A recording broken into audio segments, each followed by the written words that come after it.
السلام علیکم ناظرین، آج کی یہ خوبصورت شام حضرت واصف علی واصف کے نام۔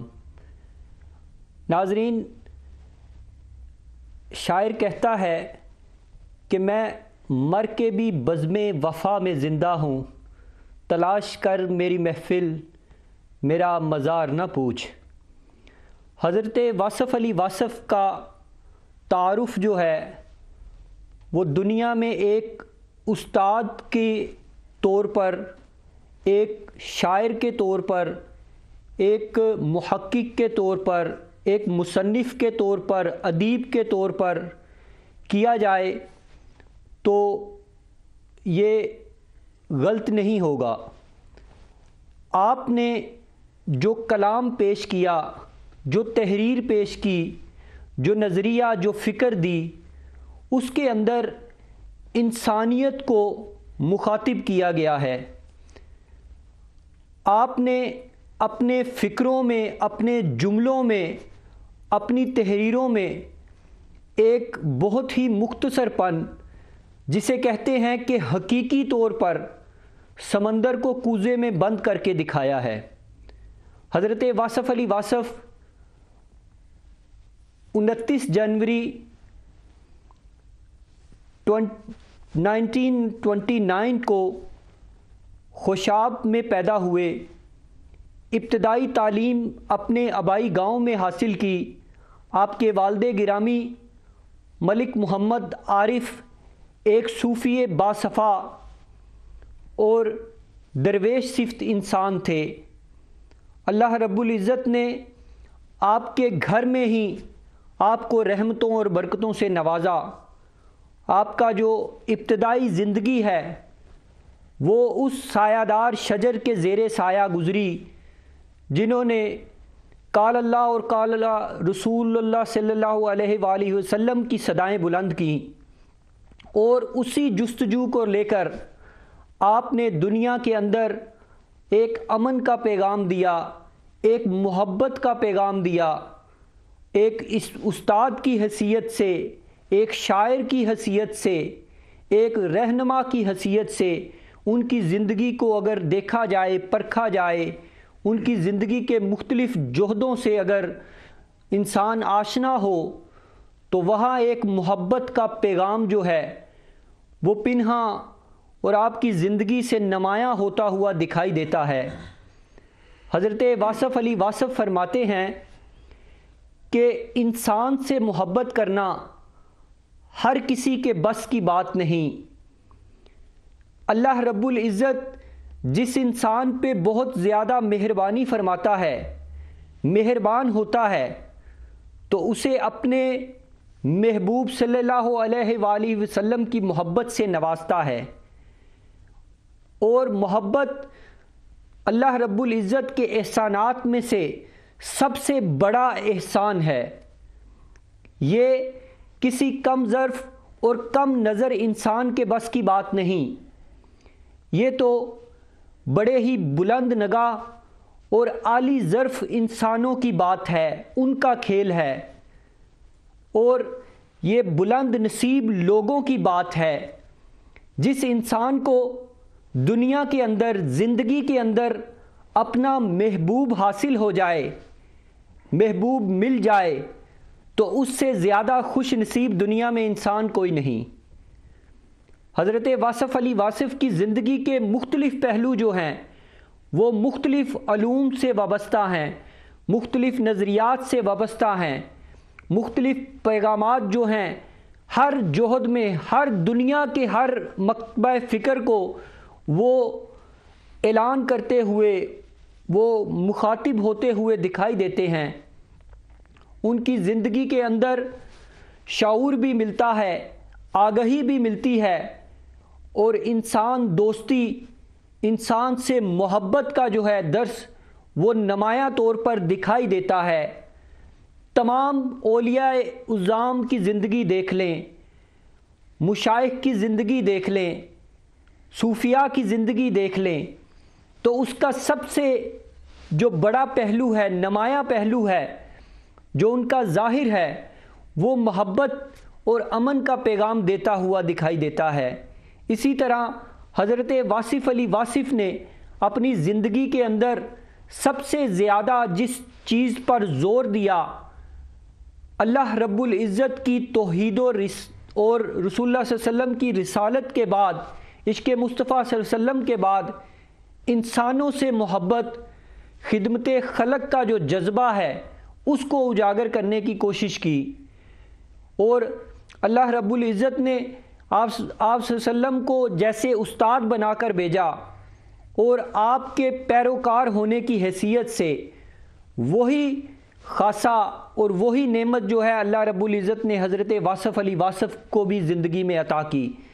آپ نے لاہور گورنمنٹ کالج کے اندر ایز اے معلم، ایز اے استاد کی حیثیت سے بہت سے دلوں کو علم کے نور سے منور کیا، اور اسی طرح اپنی زندگی کی شب و روز جو ہے علم کی جستجو میں، علم کے پھیلاؤ میں اور اس کو وسعت دینے میں گزار دی، اور یہی بات ہے، یہی خاصہ ہے، یہی ان کی خدمات ہے جن کی وجہ سے آج بھی ان کے چلے جانے کے بعد دنیا ان کو یاد کرتی ہوئی دکھائی دیتی ہے، دنیا میں ان کے نام لیوا دکھائی دیتے ہیں، کیونکہ جو انسان کو مرتبہ ملا ہے، جو مقام ملا ہے، وہ علم کی بدولت حاصل ہوا ہے، اور یہی ان کا ملکہ ہے، یہی ان کا مقام و مرتبہ ہے۔ اور آپ خود فرماتے ہیں کہ انسان کی جو مقصد حیات ہے وہ حیات نفسہ نہیں بلکہ حیات جاوداں ہیں۔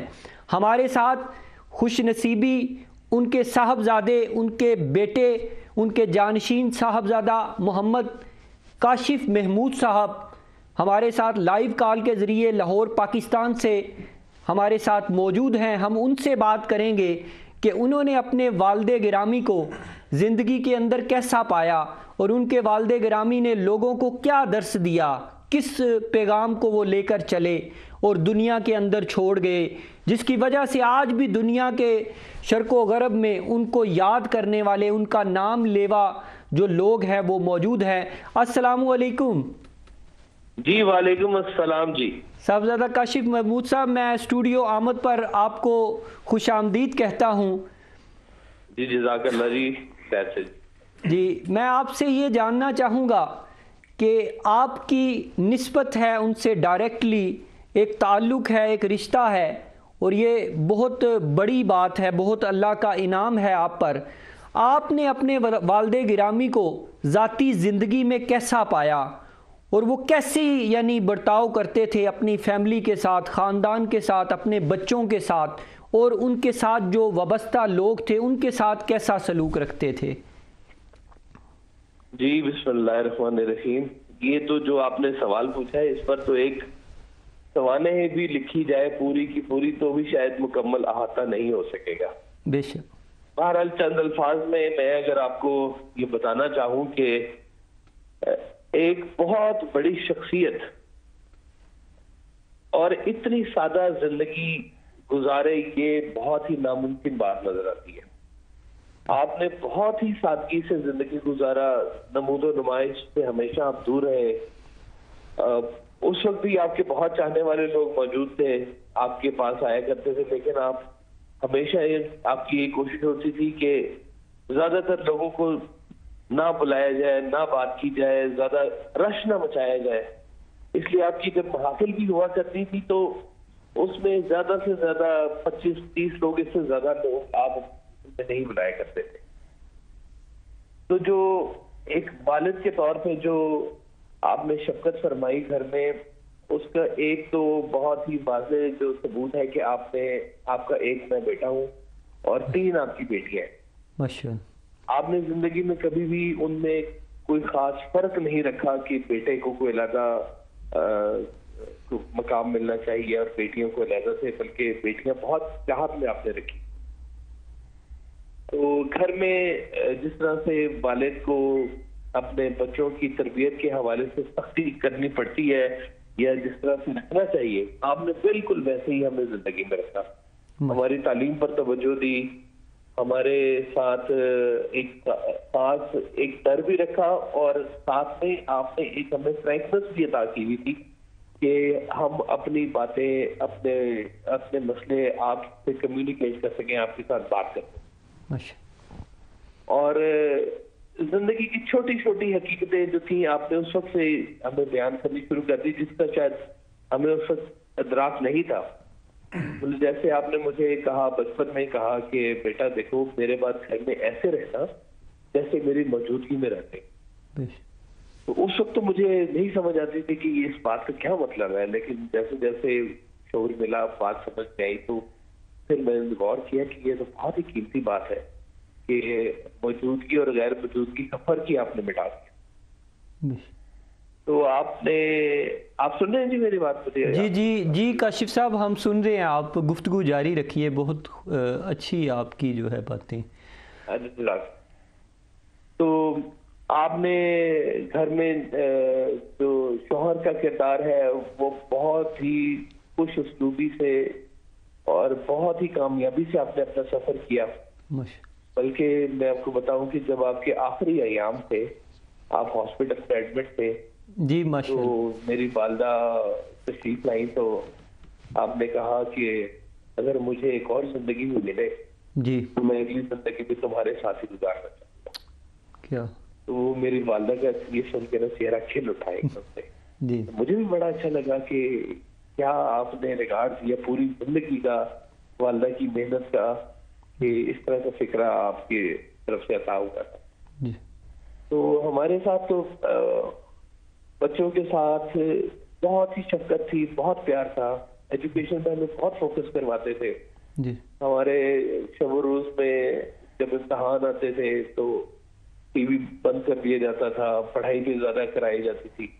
اور کوئی بہت زیادہ اس وقت ہم پہ نا اسلام نافذ نہیں کیا جاتا تھا کہ تم بہت ہی زیادہ شریعت کے حوالے سے رہو، ایسے کرو.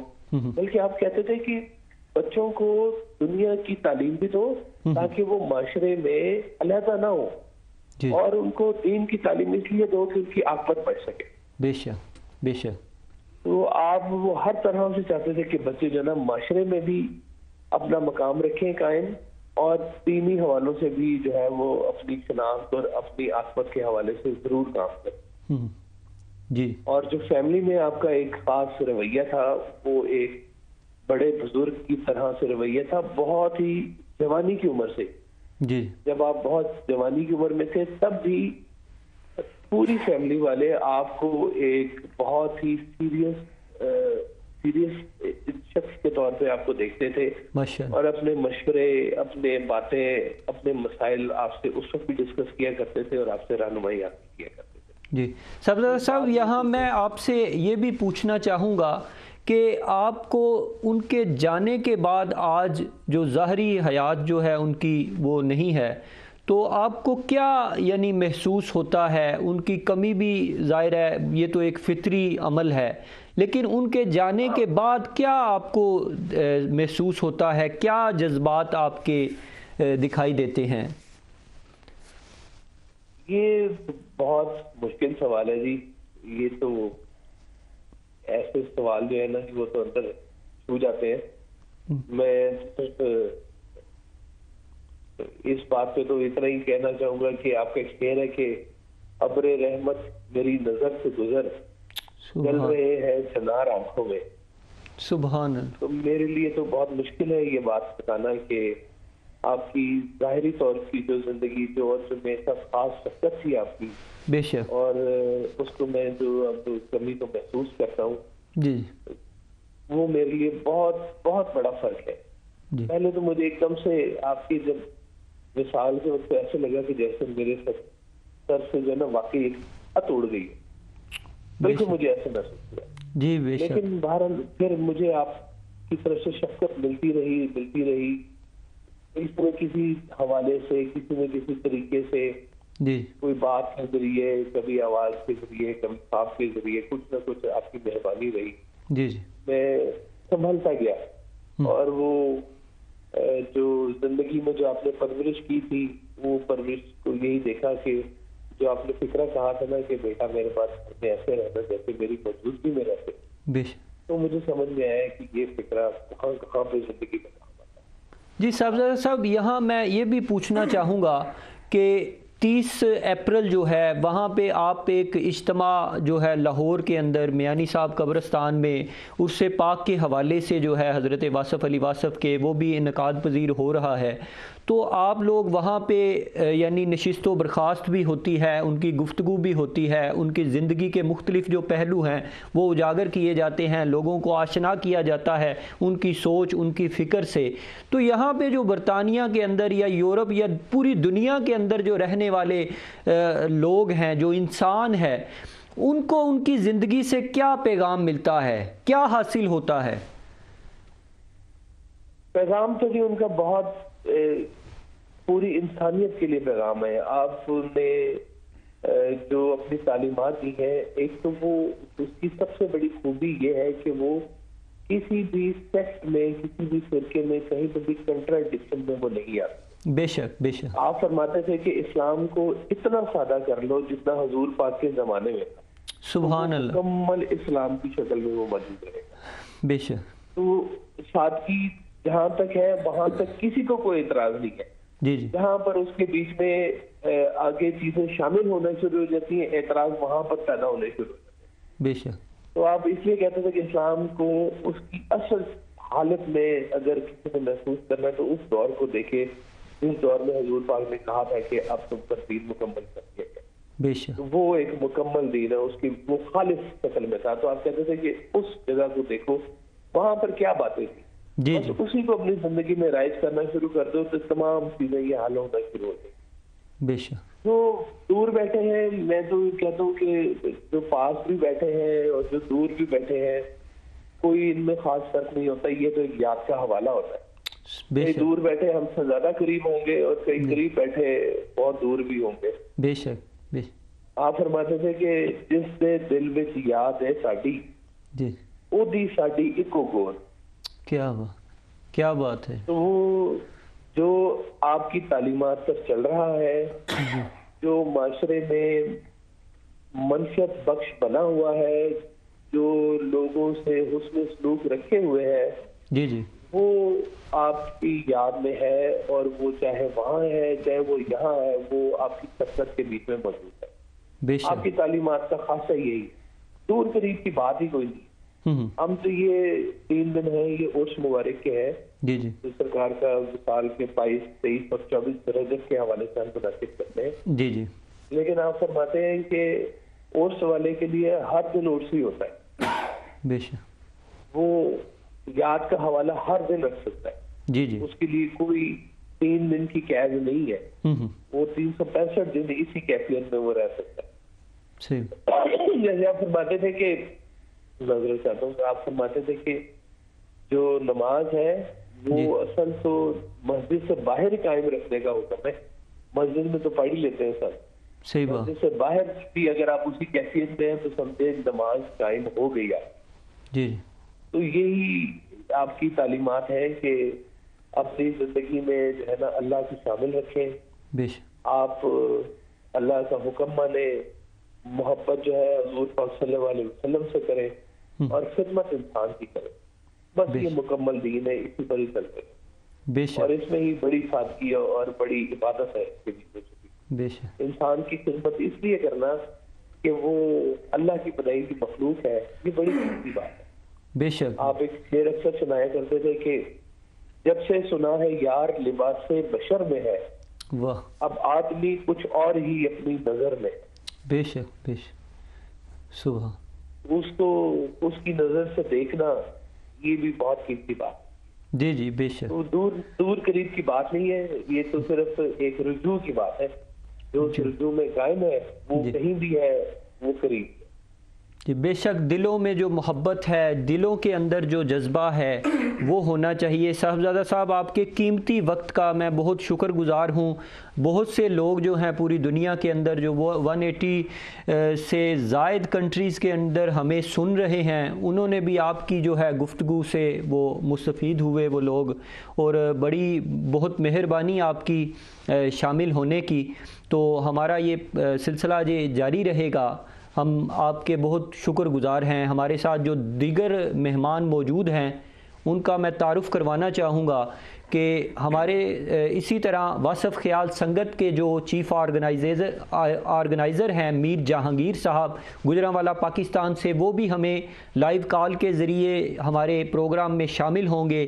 ہمارے ساتھ اسٹوڈیو میں دائیں جانب میرے محترم ڈاکٹر نجم قریشی صاحب جو ناولسٹ ہیں، ناول نگار ہیں، اور انہوں نے جو اپنا ناول لکھا ہے اس کا جو ایک انجانہ سا کردار ہے ناول کے اندر، وہ بھی حضرت واصف علی واصف کو کسی نہ کسی طرح انہوں نے اپنی آئیڈیل شخصیت بنایا ہوا ہے. اور ان سے بھی ہم گفتگو کریں گے اور ان سے بھی پوچھیں گے. ان کے ساتھ جو تیسری نشست پر موجود ہیں صاحبزادہ سعید الرشید عباسی صاحب، یہ ریلیجس سکالر بھی ہیں اور یہ بڑی خدمات ہے ان کی دین کے حوالے سے، علم کے حوالے سے، بین المذاہب ہم آہنگی کے حوالے سے. اسلام آباد سے یہ تشریف لائے، انہوں نے اپنا قیمتی وقت جو ہے اس نشست کے لیے ہمیں دیا. میں آپ دونوں احباب کا بڑا شکر گزار ہوں. صاحبزادہ صاحب میں آپ سے بھی جو ہے جو آپ کے اسٹوڈیو میں مہمان بیٹھے ہیں ان کو میری طرف سے فردن سلام پیش کرتا ہوں اور میرا سلام قبول فرمائے. جی thank you so much, thank you so much صاحبزادہ صاحب. آپ کی گفتگو کا بہت یعنی کہ ہمیں فائدہ ہوا. شکریہ. جی بہت شکریہ، بہت شکریہ. اللہ. جی ہمارے گجرانوالہ پاکستان سے جو شاعر ہیں بڑے نامی گرامی ہیں جان کشمیری صاحب، وہ واصف علی واصف سے اپنی محبت کا جو تذکرہ ہے، جو ان کی زندگی ہے، ان کی جو سوچ ہے، فکر ہے، اس کا اظہار کچھ اس طرح کرتے ہیں کہ ظرف کو حرف کا ہمراز طریقے سے کیا، کام تبلیغ کا دنیا میں سلیقے سے کیا، قصہ عشق کا اجمال نہیں تو کیا ہے، واصف ایک دوسرا اقبال نہیں تو کیا ہے، واصفی فکر سے ہر سوچ سجی لگتی ہے، یہ صدی حضرت واصف کی صدی لگتی ہے. اور یہ جو علم کے لیے جو جستجو کرنے والے لوگ ہیں، جو اللہ رب العزت کی مخلوق کے لیے جو ہے وہ محنت مشقت اور خدمت کرنے والی شخصیات ہیں، جو نفوس قدسیہ ہیں، وہ کبھی بھی دنیا سے جاتے نہیں بلکہ وہ حیات جاوداں کے مصداق ٹھہرائے جاتے ہیں. اور گاہے بگاہے کسی نہ کسی نظر میں، کسی نہ کسی شکل میں، کسی نثر کی صورت میں، تحریر کی صورت میں، فکر کی صورت میں یا شاعری کی صورت میں وہ ہمارے روبرو دکھائی دیتے ہیں. اور یہ ایسی زندگیاں ہیں جن سے ہمیں کافی فائدہ ملتا ہے، ان کے موجود ہونے کا بھی فائدہ ہے اور ان کے جانے کے بعد بھی جو ہے انسانوں کی بقا کے لیے، ان کے فائدے کے لیے کچھ نہ کچھ جو ہے وہ حاصل ہوتا ہے. میں ڈاکٹر صاحب آپ کی طرف آؤں گا. آپ کی ایک وابستگی ہے اور پھر آپ نے نشست و برخاست بھی کی واصف صاحب سے، آپ ان خوش نصیبوں میں شامل ہیں. بہت سے لوگ ہیں ایسے جو خوش نصیب ہیں، جو ان کی گفتگو سنتے رہے، ان کے ساتھ سوالات و جوابات کی جو نشست جو ہے وہ کرتے رہے. میں آپ سے پوچھنا چاہوں گا کہ ان کا جو لٹریچر ہے، جو ان کا ادب سے وابستہ اگر ہم اسے کریں تو اب یعنی بین الاقوامی تناظر میں جو انگلش ہے یا اردو لٹریچر ہے، اس پر کیا تاثر جو ہے واصف علی واصف کے جو گفتگو ہے یا تحریر ہے یا جو بھی ان کی ادب تصانیف ہیں، وہ کیا امپیکٹ چھوڑتی ہیں، کیا اثر انداز ہوتی ہیں وہ؟ نہیں، سب سے پہلے تو عرفان میں واقعی اپنے آپ کو خوش قسمت تصور کرتا ہوں کہ میری ان سے 1984 میں ملاقات ہوئی تھی اور یہ اس وقت تک رہی جب تک کہ میں انگلینڈ یہاں آیا.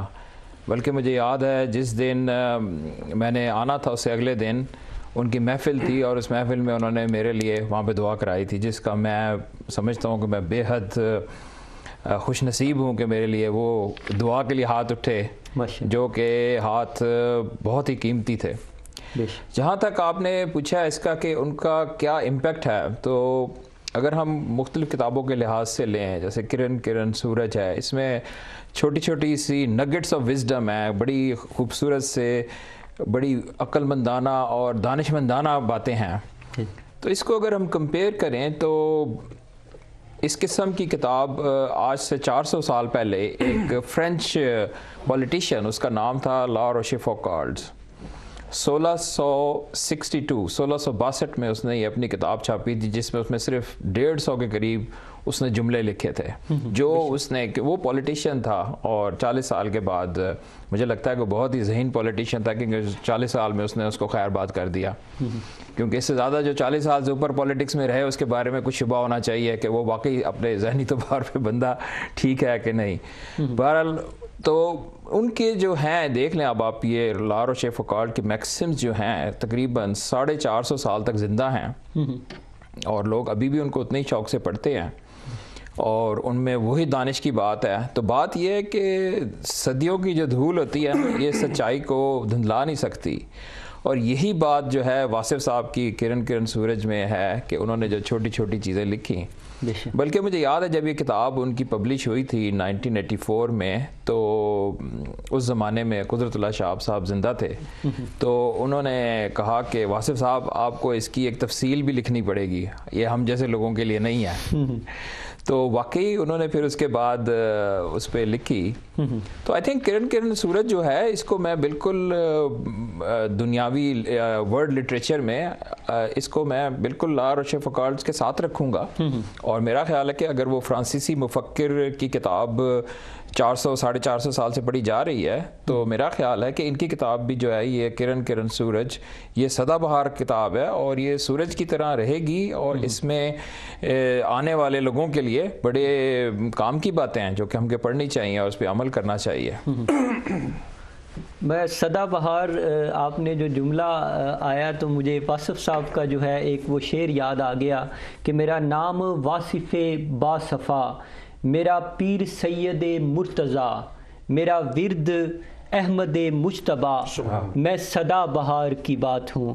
یعنی جو ایسے لوگ ہیں جو علم سے وابستہ رہنے والے لوگ ہیں، اور کنفیوشس ایک جو ہے وہ دانشور گزرا ہے چائنیز، جس کی وجہ سے یہ کنفیوژن کا جو ہے یہ ورڈ بھی دنیا میں وجود آیا، تو وہ کہنے لگا کہ اگر کسی انسان کو بقا چاہیے، کسی انسان نے حیات جاوداں حاصل کرنی ہے، طویل زندگی حاصل کرنی ہے، کہ وہ چلا بھی جائے تو دنیا اسے یاد کرتی رہے، اس کا تذکرہ چھڑتا رہے، اس کے اقوال کے بارے میں، اس کی تحریر کے بارے میں جو ہے بات چیت ہوتی رہے، تو اس نے کہا کہ وہ زندگی میں اسے کچھ کرنے کی ضرورت نہیں، وہ صرف ایک کتاب لکھ دے، تو انشاءاللہ وہ کتاب جو ہے تا حیات اس کی جو ہے وہ ایسی ملکیت بن جائے گی کہ اس کی سوچ کو بھی زندہ رکھے گی، اور اس کی ہستی کو بھی جو ہے مرنے نہیں دے گی۔